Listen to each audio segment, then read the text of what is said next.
By the way, Craig, I love the Bates Motel sign. That is so beautiful. That's awesome. I've worked on my angles because I'm basically a Twitch streamer. So making a lot of content these days, and I just want to be another asshole with neon. You know what I do? You know what I do? Not a damn thing. That's what I do. I got my Under Armour backpack right there. I have my videotapes. Yep. Yes, I still have VHS tapes. I'm trying to convert them to digital before they. You're so old. I don't know. And paper. If you need some extra paper. But not to give away industry secrets or podcast secrets, but we can't actually do green screen backgrounds if we wanted to at the moment. Even though I like Discord. I like this Discord. We use Discord. I like Discord a lot better than Skype. But I can't do unless you pay fucking money, which I'm not going to. You can't put a background up. So I need to get creative. Craig looks great. Cuz always looks great. Dave and I look like trash, but that's fine. Whatever. Trash. Straight trash. I can't make the comments anymore. I used to always be like, oh, you mean like this fucking lame podcast with the fucking dressers in the background? I can't fucking do it because look at my couch, my chair. I can't do it anymore. I fucking ruined myself. You can do Stuttering John in his apartment. He just had up like that New York landscape over like a green screen and then on like things, and then they fell one time behind him and he's like, oh. So fun. Even Pat McAfee show, AJ Hawk, who's in the last 2 hours of every single thing, it looks like he has a library behind him, and he's like, oh, he's in his office or in his study, he's cigar smoking, and it fucking fell behind him. It's literally just duct tape thing of a library books, and he goes, poosh, and it fell right behind him. It's like everyone's just trying, and no one's fucking real. None of this is real. Yeah, doesn't matter who you are or what you do. So I got you, man. But hey, hey, Temu, good deals on neon. $5, $12, $6. Yeah, I know. I need him to. It comes broken in a bag, never a box, but you get it maybe in a week, maybe in 3 weeks, but it's broken. Cheap as hell. Yeah. I was so surprised. They don't come in any package bags, any boxes. It's a white bag. So all these neon things came in like a beat up fucking packaging, but they all worked when I plugged them in. It's fucking crazy because UPS throws them around and shit. If it's in like a bag, like it's closed, you could throw it. Yeah, it's like thank you. Doesn't even say fragile. It's like at OL. No, on your thing. Like, Craig, what happened here? It says fragile. Craig is Italian. Must be Italian. Christmas story. Italian. We had Backlash last weekend. We do this shit at an awkward time because we record on the Fridays. This topical podcast of ours. And we record on Fridays, and then it gets released on a Saturday. So I think it got released last Saturday while Backlash was on because it was from overseas, and it was on 10 o'clock. Lyon, France. It was from France, and it was on 10 o'clock West Coast and 1 o'clock East Coast. So I like morning pay-per-views or afternoon in Craig's case or whatever. I like them a lot. I do. I do very much. Because then you can go to the Home Depot, if you have enough time.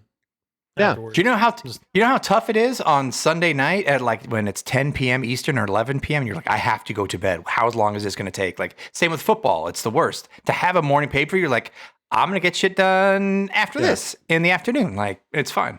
I don't even know about watching football on the East Coast. That sounds tragic to me. I don't know how you do it. Probably quit. I quit football.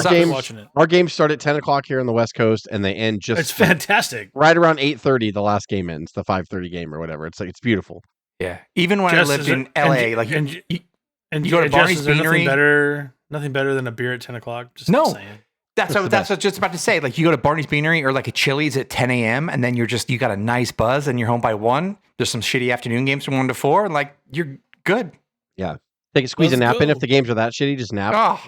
Yeah. Fantastic. And then not be able to sleep that night because you took a nap in the middle of the day, but that's fine. Oh, I'll sleep. Trust me. But you miss out on some great East Coast timing sports. Yeah. But it's fine. Yeah. Well, we only had 5 matches on Backlash, but I thought it was a really fun show overall. I liked it. It was really good. Really good show. And everyone's talking about the fanfare is what makes it happen. The France fans are they were crazy, out of control in a good way. They never stopped. They were on their feet the whole time. I don't know if you guys got a chance to look at it, but someone actually caught Randy Orton in an airport, and he asked him about the fans there versus in the U.S. And he's like, real talk? And Randy talked about it. He's like, no one has ever been able to sing my song start to finish in the U.S. They did. Yeah. And my song has not changed since 2009, so it's not like it's a brand new song or anything. So Like get her to Also- France, and he said, by the way, and he said in Italy we did a show there. They did it there. They did it in a couple other places where they were at.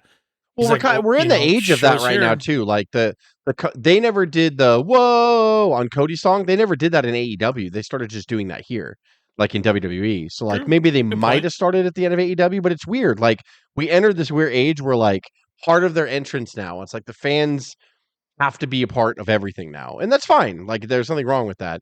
Some of the great. chants were annoying me during the women's match, but like I was like, okay, like because they just wouldn't shut the fuck up and let them wrestle. But like at the same time, like, hey, if they had a blast and they made tons of money over there and it made I didn't even want to say a B pay-per-view because I don't think that's fair to say, but a non-big pay-per-view, like it's not a WrestleMania, it's not a SummerSlam, it's not a whatever, Royal Rumble. Like it elevates it for sure. Even though I thought the in-ring action was Yeah. pretty solid. We saw the bloodline, Solo and Tonga defeat Kevin I was going to Owens say the and- same thing, Jest. I think the crowd elevated what I thought was a C plus to a B, a solid B. which is like, the weird entire because pay-per-view. I felt kind of the think same the work thing. was that bad though, right?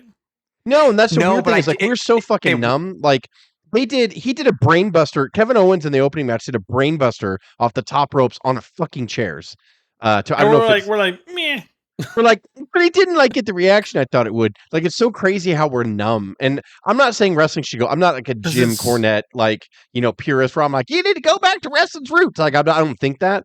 I'm just saying like it's so crazy how we are so the Attitude Era just fucking numbed us to everything. And then like once you get into the Ring of Honor started doing all the near falls. Japan started doing all the near fall matches, and then so you have like this hybrid now of like I would don't argue even know. The last 2 years just have made us numb to a lot of it. So yeah, but I think you're great. You're grading this as a C to C plus kind of pay per view. But if you had this pay per view 20 years ago, it'd be an A.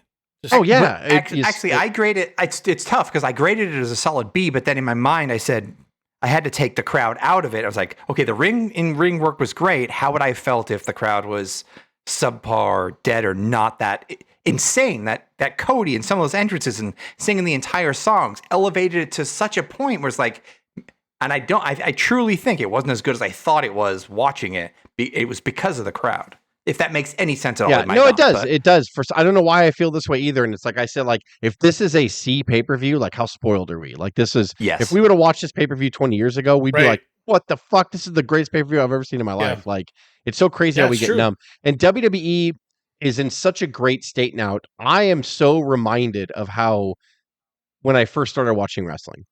And 80s was all about storylines. We go back now and we watch matches and we're like, I mean, the storyline was good or the characters were good. And that's what we were into it before. Now it's like we're getting great wrestling and we're also getting like storytelling and we believe in these characters and all this stuff. So like, I really love the crowd reacting to storyline plot lines and, little turns of the heads when they're trying to get an emotion out of you. Like, I think that this is what Vince used to tell us when we were kids, like, and I love it that it's back now, like long-term storytelling and flushing characters out and making references to the past and everything. It's what you want in every great TV show as well. So I love what WWE is doing. Like, I love it. I like the Bailey, not so much because of Naomi, but the Bailey, Naomi, and Stratton match I thought was excellent. Like, look, Naomi doesn't belong in the top tier, and I'm not saying she's bad. Everybody needs a mid-carder, and she's got a great character. She's got, we're glow shit, right? People are going to react, but it attracts kids, and, I think that's awesome, but, I'm not a big fan of her in-ring work. It's marketable for sure. Yeah. I thought that Bailey and Stratton had to slow down a lot for Naomi, but I've never wrestled, so fuck me, right? But, I thought the match was a really good match for what it was. Like, and I thought the crowd distracted me because they wouldn't stop chanting and singing songs and doing all that, but as long as they're having a great time. But I was watching the in-ring work of that match, that women's match, the triple threat, and it was really good. Like I was like, man, like this is a really good match. I don't think there's anything Tiff Stratton can't do. Like she's so good. She's so fucking good. Yeah. She'll be a champion within a year. I don't know how long you can deny it, and there's no North American or Intercontinental champion for women, so I don't know how you deny Tiff a championship within 12 months. And that pop-up moonsault is glorious. I was trying to text it to you guys to make sense. The pop-up is great, but her moonsault lays out so well, it creates total impact on the spot. I mean, she she totally gets it. And you saw her; she was like an Olympian in the trampoline and all that stuff too. Which is where Craig, you said that they snagged her, like they were trying to snag all these athletes for a period of time. Um, she's incredible, and she has the look, and she has the bossiness of it. She has all the tools to be a world champion inside of 12 months, if not sooner.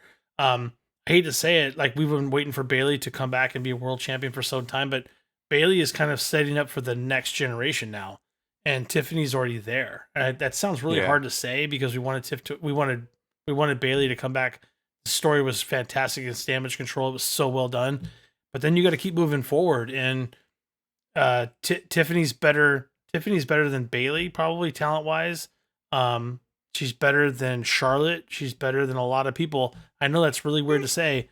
I know, don't hurt yourself, but I'm telling you, the stuff that Tiffany can do in the ring is not as good, or sorry, is as good or better than most of the women in the ring right now. And that's saying a lot because the talent of the women has come so far. And I know because we watched Judgment Day already, 2004. I'm telling you, match was an A. I don't know what you're talking about in Judgment Day. Anyway. Yeah. No, I think she has a lot to prove. She's definitely not there yet, but you can. I think once she gets her character down and they're doing the whole Tiffy time and all that stuff, I think once she irons that out, like that's the main difference. And I always want that to remain. Like, and I really like that Triple H is that's kind of like an old Vince McMahon thing, right? Even though he totally would fuck him up once he pulled him up from developmental. But like Triple H, I think, is learning that, you know, I can't just bring them up from NXT and have them do the exact same thing because there is a difference and there should be a difference. And it's like getting promoted at work. Yeah. Like you should understand that there's a grander stage. You got to perform different when you're in a big arena versus when you're in like a 1,000 seat little, you know, like little college gym or whatever NXT performs, a little soundstage. You know, so you have to, it is different. And I think that's all she's got to figure out. And I think she'll figure it out very fast. And I think that everything will be fine. You keep putting in there with people like Bailey who know exactly what to do. Bailey's a professional. Becky Lynch, look, I know we say the same thing about her character. It's never been the same. But Becky Lynch is so good in there that she doesn't have to be the greatest athlete you're looking at. She knows how to pace. And when you know how to pace, it doesn't matter how old you get. She knows where to do it where it counts. Yeah. Some wrestlers do their best work in their 40s because like they don't need to be athletic anymore. They just need to pace well and understand when to sell and shake your head and get the crowd into it. And Bailey's like, she's just on it. This is the best version of Bailey I've probably ever seen. Like she's really, really good. She's peaking right now. I hopefully she goes higher. I want her to, but she's definitely peaking right now. The Damian Priest and Jey Uso match was interesting to me. I thought like 80% of the match was boring, and then I thought the last 20% they started to cook a little bit. I don't like Damian as world champion, and I was afraid of this at WrestleMania mainly because I'm fucking bitter about Drew. But at the same time, like all that aside, I don't think he's ready, and I don't think that. Look, Dom and Rhea made the Judgment Day. That's it. That's the end of my sentence. And I'll fight anybody like who says otherwise. Like they made that faction elevate, and Damian and Finn absolutely knew how to play their supporting roles, but I don't know what they're going to do with him. And I just feel like once you get the surprise of cashing in the Money in the Bank or whatever, and that wears off, and then I see him go against another mid-carder like Jay, who's also not ready, even though he's incredibly over. And his entrance, I'm sure we'll talk about it, was probably one of the coolest fucking entrances I've ever seen. Like, I've ever seen in all my years watching wrestling. Like, it was just amazing. Here's what I'll say about this title run for Damian. This is Roman Reigns' first title run. That's where you're at. I mean, yeah. And like, you gotta let it breathe. Like it's his first thing. Like you might we all hated Roman too, man. We're like, this Roman title run sucks. What are we saying about Roman now? Because people, the IWC is already shitting on Cody's reign because of that match, and like they've already missed the boat. Like we're in a world where we have to just let it breathe. I don't even agree with that. I mean, I know that's just what people say. Like, there's always going to be a negative swell about something. We're jumping the gun on that, but that match was fire. I don't know. Damian has all the tools. Damian looks great. I love his voice. I thought it's amazing. I just need. It's like I feel like a title is like the matrix of leadership in Transformers. Like you power up a little bit when you get it, and you change slightly, and you puff your chest out a little bit more, and you command the ring. And I don't know if Damian knows how to do that yet. I think he's come a long way from the face United States champion. That makes sense. Damian Priest that was 2 years makes ago. sense. But I don't Like, I think they need to elevate that fucking title and stop making me feel like I'm watching a really good IC match. Which, if they were fighting over the Intercontinental belt, I wouldn't say shit about that match. I'd be like, it was fine, it was great. Like, but like, if you're going to try to push this title, now we know they had to segue because Punk got injured, and but like Drew won the title, and it was right. It felt right at Mania, and we all knew the fucking cash in was coming, but like we just didn't know when. And like I just think that Punk and Drew's feud is so fucking great. And like that's the world title feud right there. That's your money fucking feud. And I mean, Triple H is going to show you that you don't need a title on them for them to draw money. It could still happen. But he's just keeping it warm, and I think his in-ring work. He's a workhorse, and he'll be there every night like Seth. So it's basically he'll keep it going. I don't know how long Rhea's out for. I'm not sure. I haven't really I'm sure maybe you guys read something. I don't know how long she's out for. But when she gets back and the whole Liv, Dom, and her drama starts to play out, like they will totally eclipse the rest of Judgment Day. And I'm sorry, it's just going to happen. And I don't know where Damian fits in. So I'm glad he's being given his flowers. Listen, like I do like Damian Priest. He's a big guy, like checks all the boxes. He's worked his ass off the last he's worked his ass 2+ off. years. He came from nothing. Like, like he's amazing. He's great. I don't mean this at all to disparage him. But there's a difference, right? When you see a champion and you see someone like Cody has a presence about him. I don't know what it is. It's just an energy. It's the X factor in the ring. Yeah. It's a been there, done that. I mean, and Damian just is like, look, I know it's the secondary title, and I get it, and I understand it. I want a little bit more. That's all. Yeah, dude, you've watched wrestling for 35 years. If something goes, if you don't see the X factor, then there's something to that. And you should be able, if Cody doesn't wrestle, because let's just face it, he's the ultimate world champion, right? Like he's the champion. We can just say that. So was Roman. Like that title is just more valuable to me. And like I think that's the way it's perpetuated. Well, there's a reason why Cody is on both shows and said he wasn't going anywhere, even though he's a SmackDown guy. You could put, if you wanted to, and Cody wasn't on this show, you could easily have put Damian Priest and Jey Uso as a main event. And because it is the world title, and that's just what you do, But at the same time, like it would not have carried the show if that match main evented this show. You're saying if he wasn't, right? Yeah, if that match main evented the show, it would have let the show down on the end. Like, but because Cody main evented the show, and it was AJ. I think WWE knows where they are. I mean, I think it's a good point. They know that the it's placement's not ready. Fine. I just feel I don't know. I want a little bit more power in that title. I thought when Drew was going to win it and him and Punk were going to feud over it, I was like, now we're talking. Like they still will. It's just delayed because of the injury. It'll happen. Yeah. It will happen. I think so too. I need to be more patient. Dude, Drew's keeping it warm. Like you're kind of a bitch. A little bit. We shared it on social media where Drew's just writing something very adamantly, and he's like, CM Punk's a bitch, and like he's wrote that out. It's like a 30-second social media promo. He's just getting really nostalgic and getting really motivated to write something. He's doing so good, and honestly, Punk is right there with him. They're both so fucking good right now. Punk is loving it. I don't care what anyone says. He's like, we're making money. This is great. Like he's like, where was everybody else doing this? Like I never thought he'd fit in so well and be right back in a fucking corporate. Punk's talented. Punk is one of the best. It just goes to show what he can do if he wants to. Like if he's happy, he'll go along with whatever the fuck you want. If he's unhappy, he'll destroy everything you've built. Yeah, he's never been more happy than he is right now. I mean, I think more than anything, like all of us, when we get older, he realizes his place now that he's in his 40s, and he's just like, I need to love what I do. If not, I just need to never wrestle again. I will say something right now because Jess and I made a bet like over 3 years ago, and I think I owe Jess a shoey. I'm gonna have to like drink. You know what? You don't. I put the time limit on it, and I shouldn't have. Because he came back. I said he would never come back. It's just like, well, we gotta put a time limit on it. I was like, okay. So I technically won the bet, but I still feel bad about it because he did come back twice. And he's come back at a high level. Times. Like, listen, I know the AEW thing has been shitty, and like that's a black eye on his career. But like he had some really good matches in there with MJF and even Heyman Page. Yeah. Like Punk fucking wrestled, and so I don't. And he said he loved that. He loved that stuff with them too. And he'll be just as good when he comes back with Drew. So I don't have a problem with him. I'm more of a problem with the whole, like, I was just sitting there. Like, we all know that person in their life. I'm just sitting there, and all the bad things just happened to me. Like, that's not true, and we all know that. Like, That's it. He But definitely whatever. he definitely engaged, but he engaged because he But cared. Punk is super I mean, talented. I love his fucking promos. My why am I kids are starting defending- why to. am I My fucking kids are defending this guy? absolutely loving CM Punk right now. They love Cody, but like now, out of nowhere, like they're just like, What? yeah, like they're like, Stop. we like CM Punk a No. lot, and I was like, what? No. Like CM Punk? No, He's- no, they don't. he's- No, they don't. He's kind of fun. My Kinda son, fun. yeah, Bringing he it all asked back. what are the X's on his hand, and I like CM Punk, and they asked to play his music. They fucking Alexa play CM Punk's theme music like all the time, and I'm like, really? Like you guys like CM Punk? That's weird. It's a weird thing. And then we had we had oh David, what Come on, happened to bud. your picture, David? Bye, David. I see David. I thought somebody was coming by. I was I trying. saw to David prevent the Duchovny on appearances. there. Then we had Yeah. this is going to be a mixed bag. Tag team match for the women's tag team titles. The Kabuki Warriors lost the tag titles to Bianca and Jade. And Too soon.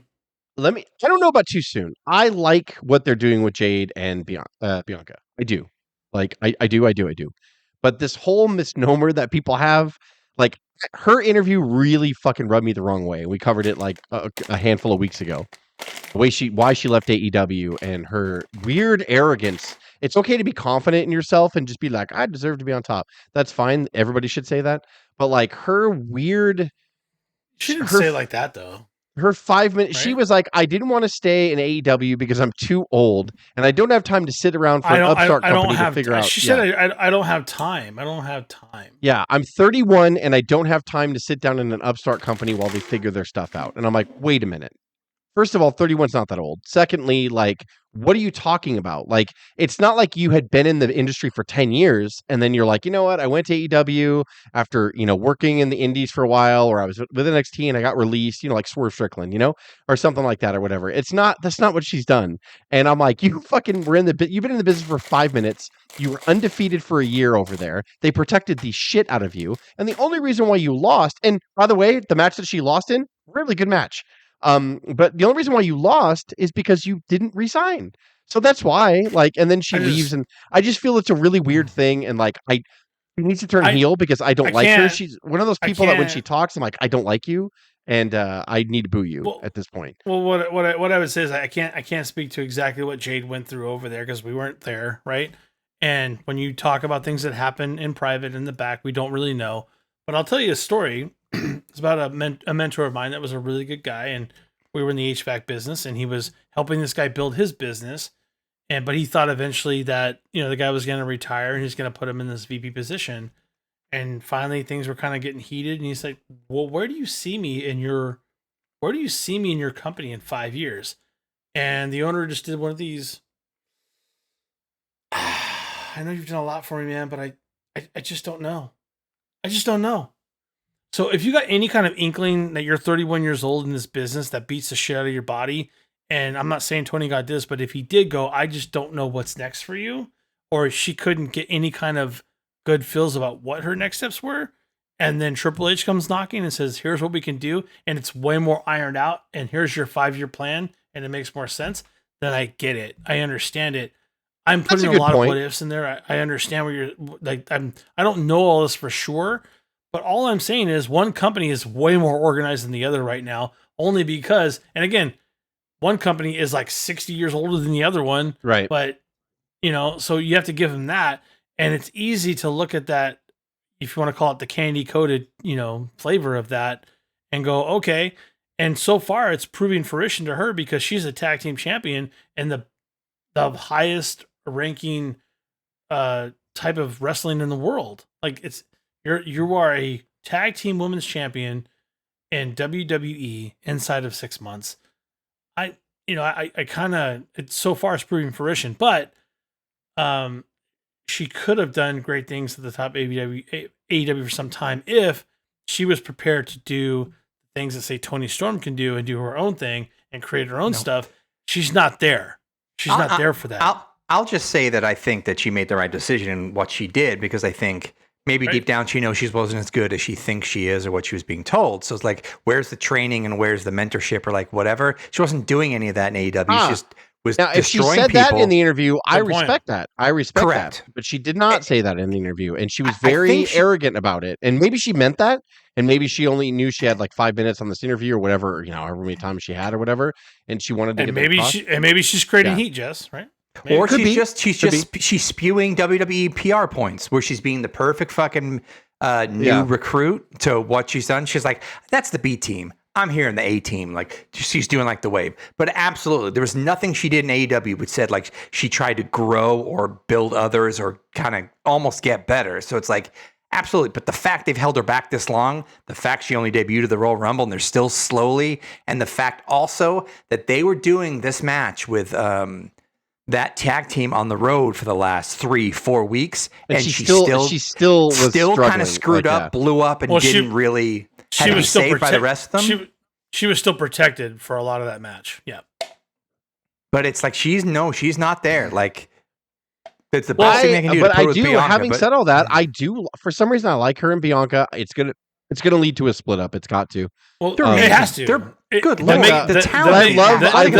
I love their tag team look. I love some of the Mega Powers will explode. Well, you can't tell me that her tag team partner's not making a lot of that attire for her, because that's what she does. I hope they truly like each other too, because I think Bianca can tell her how to be a big Bianca fan anyway. So like to me, I'm just like, she's fantastic. Every time Bianca wasn't in the ring on that match, I was like, can you please tag Bianca back in? Like she just is way better than you are. But I Yeah. was gonna say that, like, I know they protected her, but there were moments where she did these awesome power combo moves. I was like, holy shit! No, Jade, yeah, that's her hot spot. No other woman can do that. And I was like, oh my god! Like just watching that stuff. And I was dude, like, she's an amazing athlete. Away. I am not like she's so physically gifted. It's ridiculous. It's like either you get the rhythm or you don't. Either you're Tiffany Stratton or you're not. And I think like we'll see. It's just so long to go. I really hope that. Well, and that's what I'm saying. It's like, well, you're too old though. So like, how you're old? How are you going to learn? How are you going to get better? I thought this is TikTok, right? Yeah. Like, it's like I hope that's the thing. Jess, to your point, I hope that she is the former, which is like willing to learn and just trying to be the PR, as the latter is like arrogant and thinks she already knows this stuff. Yeah, right now she's looking at I'm looking at you, Goldberg and Warrior, like category, like, and I'm afraid that that's going to be her. And I'm really afraid that's going to be her, because don't Goldberg you kick Bailey in the face? I don't think so. I think she's already she's been in NXT and just sitting in the Performance Center for 4 months or whatever. It's like I would hope that just on her ability though, she's better than them. Like they can do great power moves, but they can't do it in combo and succession like she can. She's already better. But I get your point. I see what you're saying. I think I'm being hard on her because when you do that jump, and a lot of the WWE cultists are like, just like, she's the future and this, and she knew where to go and all that. I'm like, listen, that's fine. There's a big difference between knowing where to go and taking advantage of it. And if she gets to a point where she doesn't want to work anymore and get better, this machine will drop her fucking fast. Like, and then we'll see. To your point, Jess, there was an Olympic gold medalist wrestler that was going to be all the big deal, and they just dropped his ass. What's his name again? Gable? Was it Gable? Gable Stevenson. Gable Stevenson. There we go. Yeah. Yeah, already dropped him, and I wrote, not everybody can be Kurt Angle, bro. Well, and I read too, and I don't know if this is true, but I hear that he had all sort of shit attitude in the back, and he was arrogant and all that stuff, and like, so it's like that'll get you. Well, there's your problem. Yep. Bye, Gable. But honestly, I like this tandem. I love the Kabuki Warriors because we fucking love Kerry and we love Asuka. I miss them. Asuka, by the way, so I didn't know this. Asuka had a fucked up leg and she could barely walk, and she went out there and wrestled fucking 17 minutes. I didn't know that. Okay, well that changes. She's amazing. Like, and so that changes everything. So they had to drop the titles essentially. I love 3 of the 4 participants in this match, and it was fine. And I loved the moment. The moment was great. Everybody popped. Like, and that's what they wanted. And like these 2 giant fucking really attractive athletic women are standing in the middle of the ring, like with these belts, and they look great. It's like the picture they wanted at the end. So, hey, I like this team. I don't know why. I could rip Jade apart all I want to, but like, it's fine. And Bianca's good. And like, this team is fine. This team is fine. I guess my biggest concern is like, where do the Kabuki Warriors go from here? I feel like they're going to be dropped off quickly, and I also feel like Io Sky could be forgotten about quickly. I hope that's not the case. Those 3 individuals, you know what? Like, are so amazing. Chances are, since they're the only other team in WWE, I can't think of another women's team right now. But I think what's going to happen is like when they start an event, I don't know when they're going to pull the trigger, but they're eventually going to pull the trigger on Bianca and Jade splitting up. Maybe they have miscommunication and it costs them the belt, and then the dissension Kabuki starts or Warriors whatever. win it back. Yeah, you can so I'm completely see thinking- that's Mania next year is those two. Yeah. Like they're gonna Man, So, unless it starts not in working and then Vegas. yeah. Nah, you made good points, Dave. I still my meter is still on Jade a little bit, but we'll see. We'll see. That's We'll science. see. That's science. Hamida. the meter is like I detect a little Huh? like a little Yeah. tad. It'll be fine. It'll all be fine. And then Thank with the you, main Pre. event, Cody Rhodes defeated AJ Styles, 27 minutes 20 seconds. Can I thought this match was really good. I really liked this match a lot. Can I just say though, like before you, I mean, I don't know how detailed you want to get into it, but I just have to say that there's nothing better than your first title defense than to go up to someone in the likes of AJ Styles at this moment in time, because AJ is still phenomenal. He's amazing in there. He gave Cody. I don't know if you can get a better rub from anyone at any moment than what you saw right here. I know maybe I'm being a little bit crazy, but No, it's AJ you're Styles, and AJ Styles came back shredded. AJ You're looks not. great. you're not, and I'll tell you why. Because I'm still phenomenal. I'm so Vince McMahon shell shocked. The last 10 years that Vince was in charge, the product was shit. And he had his AJ would have favorites. taken it from in France. Yeah, he had his favorites, and it was 50-50 booking, and there was no fucking momentum, and I didn't like any of the characters, and like, just Right. because I was like, ugh. But like, I forget. So when I saw this match get signed, I was like, why the fuck are you cutting the legs off Cody already? And then I forgot. No, I knew why. And I forgot who was I knew booking, why. and then I was like, oh. And then they had all these great callbacks, from AJ and Mhm. everything, and like their Bullet Club reference together and Right. all that. And I was like, I fucking forgot that someone who has a modern brain is now booking their product, and he understands what today's wrestling fan wants, and he understands it where Vince didn't allow Mhm. callbacks. Vince never liked any of that stuff. What a difference just referencing the past makes, or whatever. You can make, even though AJ's fucking lost his first match back in January. He took the pinfall at Royal Rumble, by the way, his first match back.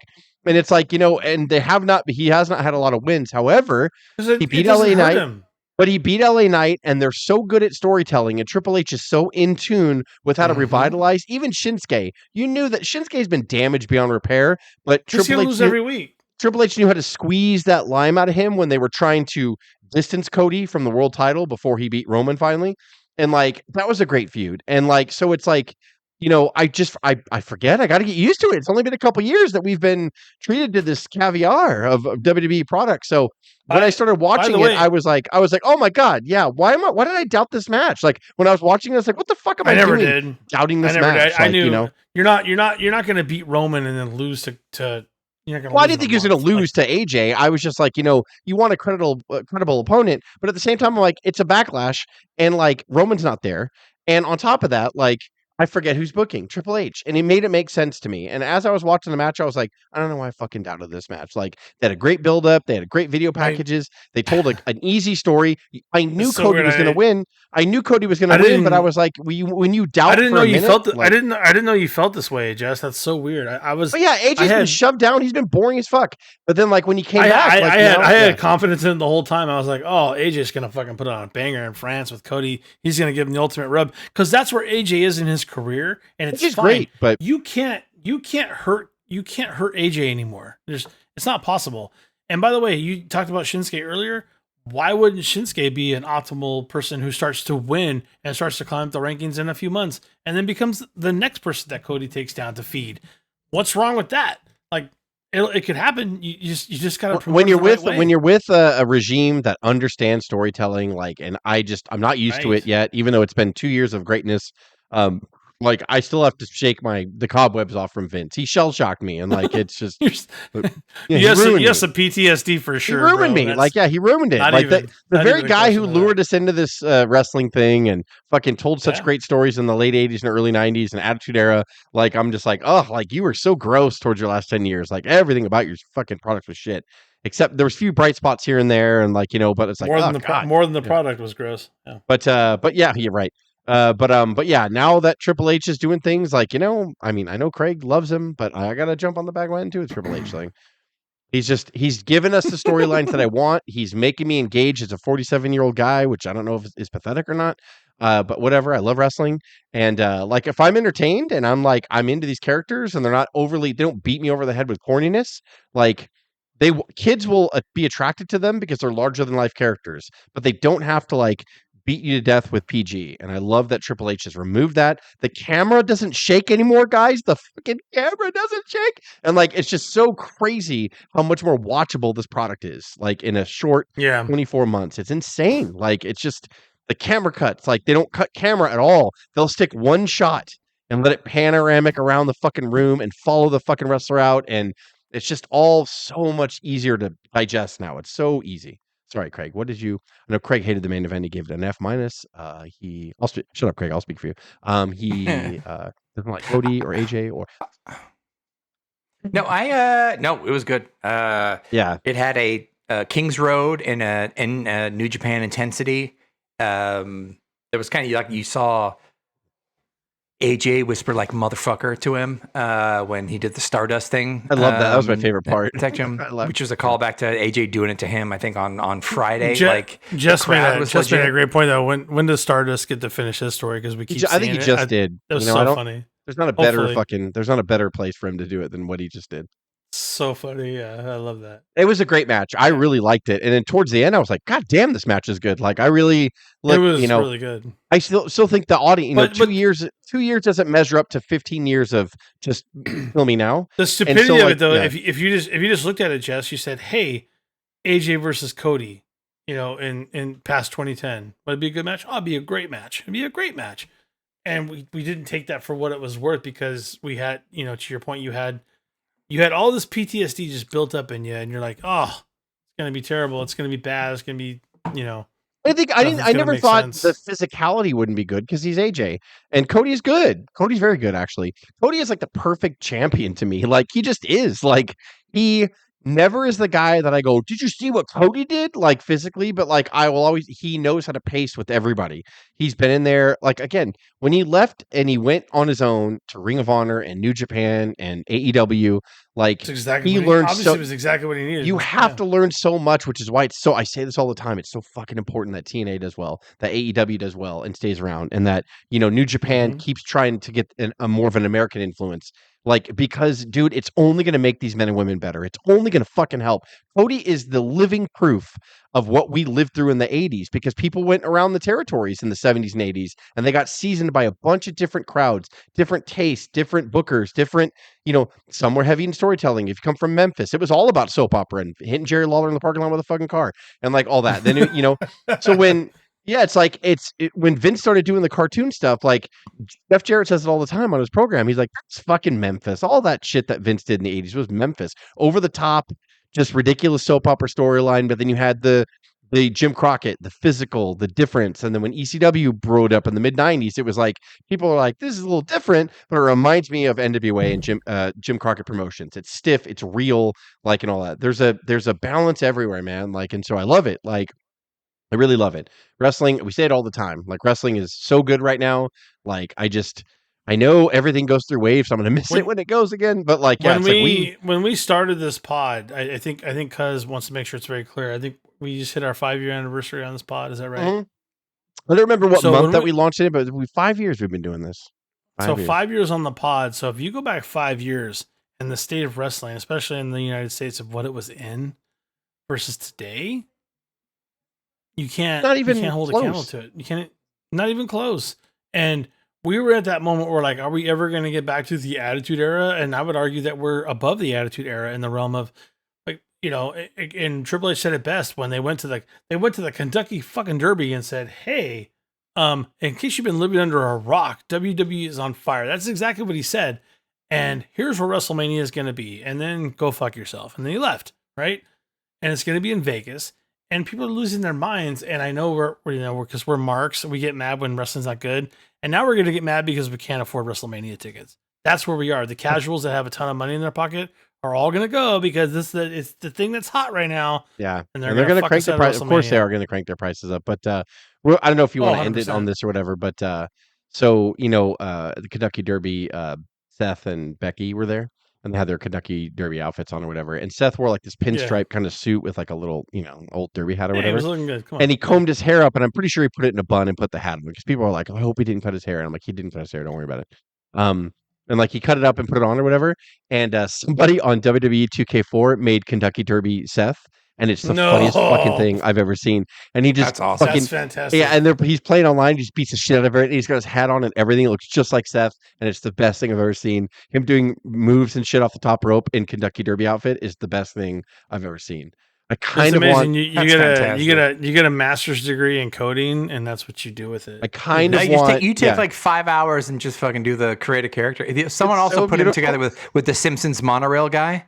Yeah, and because he looked exactly like the monorail man from the Conan O'Brien Simpsons episode about the monorail. So good. Like that, God damn it. The internet's so good sometimes. Like it made me laugh. I'm just glad he's walking. I know he was going to have surgery. I'm just glad he's walking and visiting. And I think he did. Relaxing. I think he had surgery. I think after I think Becky said something or whatever no, maybe it was before the Derby. Like she said that Seth had surgery on this date. So he's walking and he was hurt really bad, man. Like Seth, I know I called the TV title and all that stuff, but like, that's not Seth's fault, right? Like the Seth that we saw when he left he finally realized who he was. Like, and I thought that he had the best stint in his career, his best matches. He was always good, but like his best matches, he totally understood who he was and was comfortable and basically loved it. Every time he went out there and did the weird dances with weird outfits, like he just fucking loved it. And like, that's great. Like, that's amazing. Like, we finally seen all 3 Shield members like really realize like who they are. Like Moxley loves to be that Moxley, that dingy, dirty, fucking fighting Moxley. He doesn't care. He'll have stubble on his face. Like he had to leave to make that happen. We've talked about that. Yeah, so that's why I think it's so good. And then like Seth took forever to figure it out, and it's not Seth's fault. But like he finally took forever, and it fit. And then Roman, what are we gonna say about Roman? About how amazing Roman is? And so it's like just. God, to see all 3 members of the Shield, all 3 of them made it. We always say tag teams, like Marty didn't make it, Sean made it, Brett made it, Anvil not so much. You know what I mean? Or as far as like they were over as tag teams, but you know what I mean? Like singles wrestlers, all 3 members of the Shield are super impactful. Like super impactful. Yeah. Like it's crazy. It's really crazy to see those 3. And they 100%. Got put together by chance. Didn't they say, wasn't somebody else supposed to be a part of the Shield or something? I don't remember. I don't even know. Somebody said something that wasn't Roman. It was some other guy. Don't put us on the spotlight, Jack. God. I don't remember. But it's just so amazing that they got chosen to be this team that came down from the crowd and in the riot gear. And then they all kind of just rule wrestling, basically. Like, I think Craig shared a meme or whatever that like they only went X amount of time without all 3 of them being champion or something like that. Yeah. It was 5 days, I think. Yeah. Having a major world title. Yeah. Yeah. Which is phenomenal. Crazy. It's crazy. But Roman held it down. Roman held it down for a long time. I'm gonna get $1,000 for this Hounds of Justice t-shirt one day. You understand that? Yeah, you will. You will. I like it. The second Shield shirt. Well, Craig, all right, we'll see you all at the matches. Oh, there we go. All right, buddy. And stop.